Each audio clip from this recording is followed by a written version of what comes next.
नगर निगम के महापौर माननीय विक्रम महाके जी और हमारे लोकप्रिय विधायक नीलेश उइके जी, साथ ही नागपुर से पधारे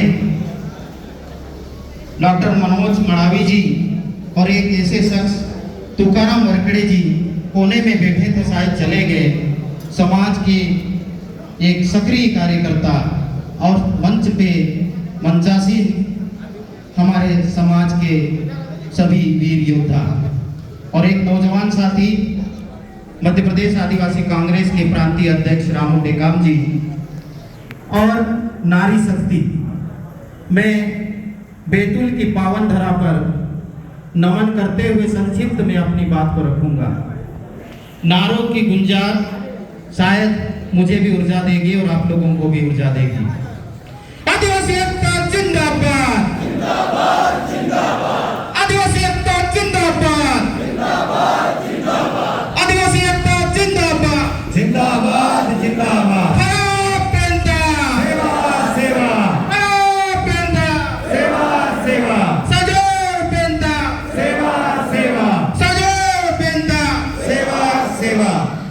आज प्रांतीय अधिवेशन बैतूल में एक ऐतिहासिक कार्यक्रम संपन्न होने जा रहा है। हम लोग आदिवासी कर्मचारी अधिकारी संगठन आकाश का गठन बहुत ही दूरदृष्टि लक्ष्य को रखते हुए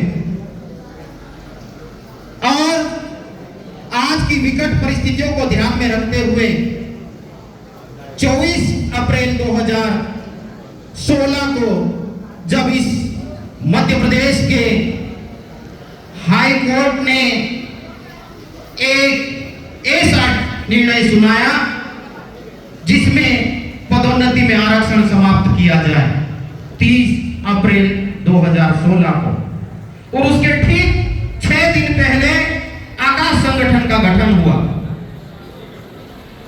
ये एक योग संयोग कहिए। कुछ हमारे साथी ये कहने लगे कि हमारे समाज के क्रीम वर्ग अधिकारी कर्मचारी के ऊपर डंडा चलने लगा, इसलिए समाज के कर्मचारी अधिकारी लोग इकट्ठे होने लगे। लेकिन इसके पीछे के मकसद कुछ अलग हैं। इसके पीछे हमारे समाज के जो बौद्धिक वर्ग है, जो बौद्धिक वर्ग है, वर्षों का चिंतन मनन इसके पीछे जुड़ा हुआ है।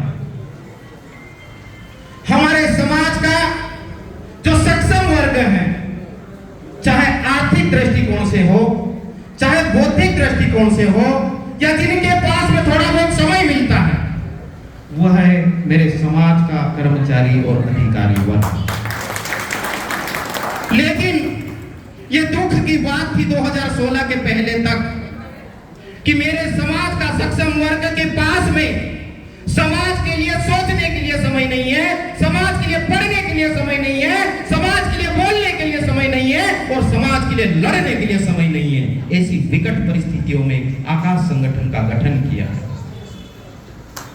मेरे समाज के पास में प्रति माह यदि रेगुलर इनकम आती है तो एकमात्र वर्ग है कर्मचारी।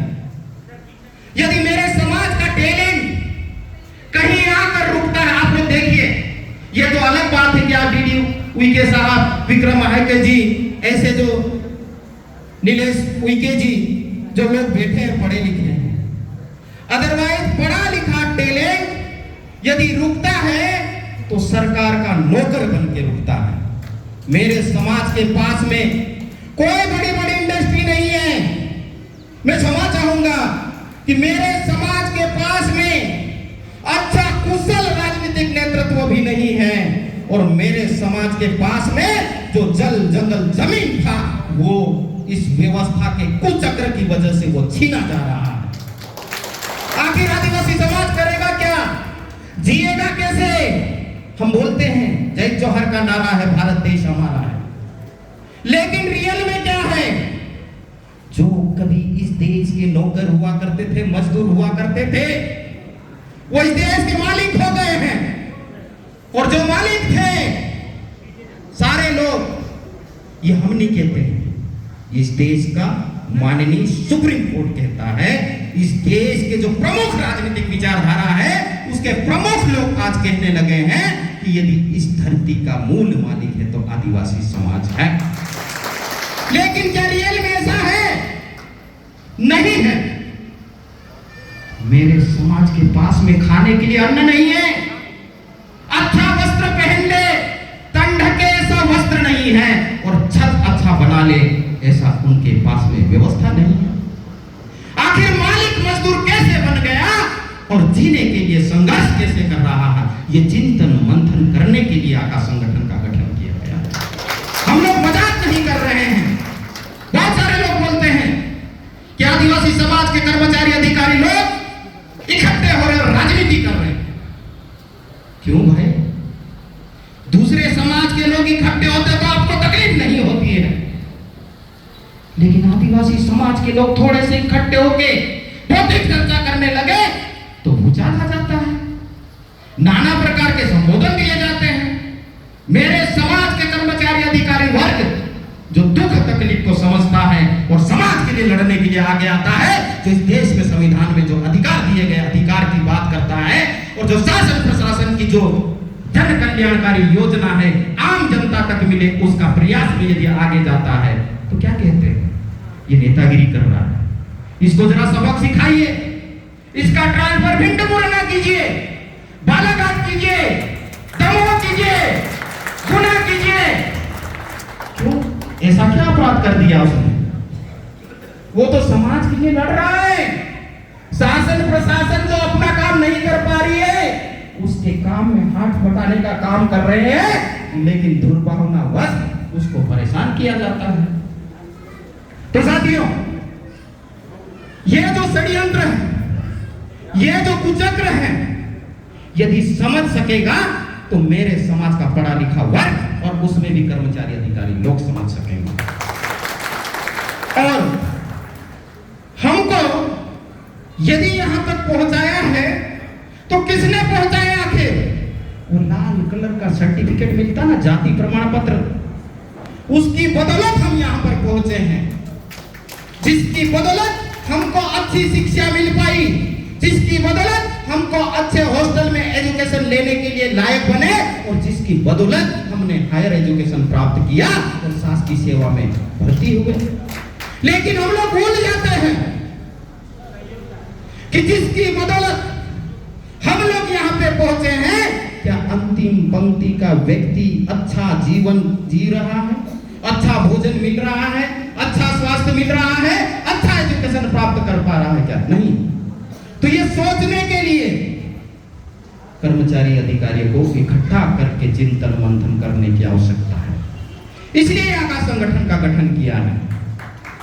आप लोग करते रहिए राजनीति, आप लोग करते रहिए नेतृत्व, लेकिन अच्छा नेतृत्व जैसे अभी नव कुमार सरनिया जी आके बोल रहे थे, 5th शेड्यूल की बात करते हैं, 6th शेड्यूल की बात करते हैं, पैसा कानून की बात करते हैं, वनाधिकार मान्यता कानून की बात करते हैं, और जितने भी हम लोगों के लिए नियम कायदे कानून बने हुए हैं, यदि वैसा नेतृत्व मेरे समाज से जाए तो हम लोग तालियों की गड़गड़ाहट से उनका स्वागत अभिनंदन करेंगे।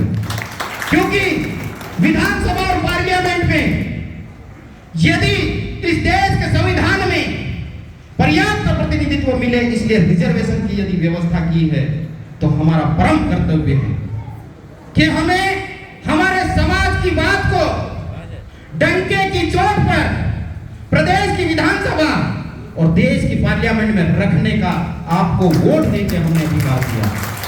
अब क्यों भूल जाते हो कि मेरी टिकट आने वाले समय में छीन जाएगी? मैं एक पार्टी की बात नहीं कर रहा हूं, जितने भी मुख्य राजनीतिक विचारधारा है, हमारे साथी डरते थे, उसके भी रीजन है। कभी समय मिलेगा तो लंबी बात करेंगे। क्यों? क्योंकि मेरे समाज के पास में पैसा नहीं है, मेरे समाज के पास में कोई प्लेटफॉर्म नहीं है, मेरे समाज के पास में बौद्धिक वर्गों का समूह नहीं है, मेरे समाज के पास में अच्छे रिसर्चर नहीं है, मेरे समाज के पास में अच्छे इंस्टीट्यूट नहीं है, इसलिए बैकअप सपोर्ट नहीं होता है, हम दूसरे के बलबूते पे वहां पहुंचते।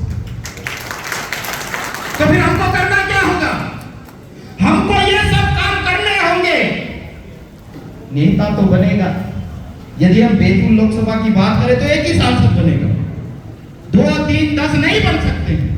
ठीक है, तब तक संघर्ष कीजिए, लड़िए, जो करना कीजिए, लेकिन जब मौका मिले तो मौके को छोड़िए मत। अगली बार की चिंता मत कीजिए, मेरे हिस्से की जितनी जवाबदारी है मैं पूरी करूं, क्योंकि चाहे मैं बनूं या आप बने, बनेगा आदिवासी, क्योंकि इस देश के संविधान में व्यवस्था की गई है। इस सोच के साथ में हम लोगों को ये काम करना होगा। यह बैतूल जिले के जो साथी, मैं बार बार उनको नमन करता हूं, वंदन करता हूं।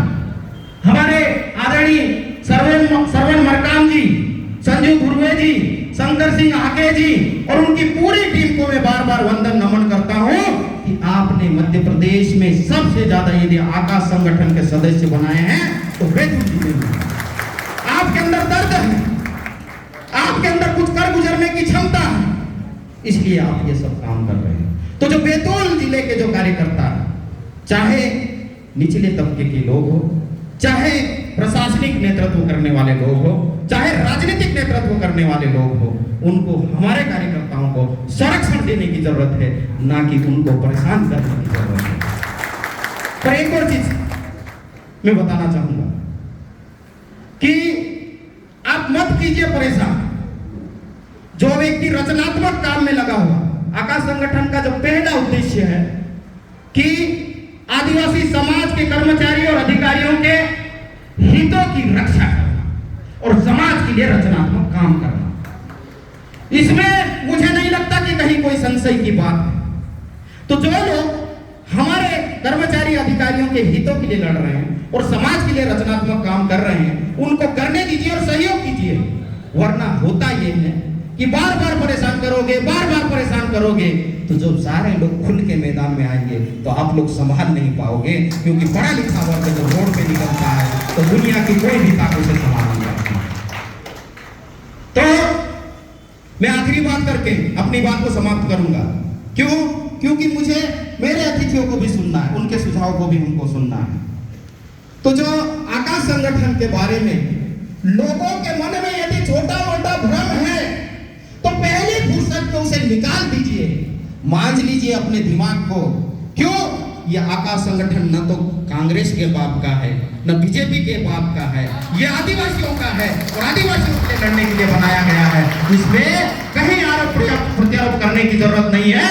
और मेरे संगठन के जो शीर्षस्थ नेतृत्व है, चाहे प्रांतीय बॉडी हो, चाहे जिला बॉडी हो, किसी से भी हमको राजनीतिक रूप से कहीं इधर उधर होने की जरूरत नहीं है, क्योंकि हम समाज के लिए लड़ने के लिए बने हुए हैं।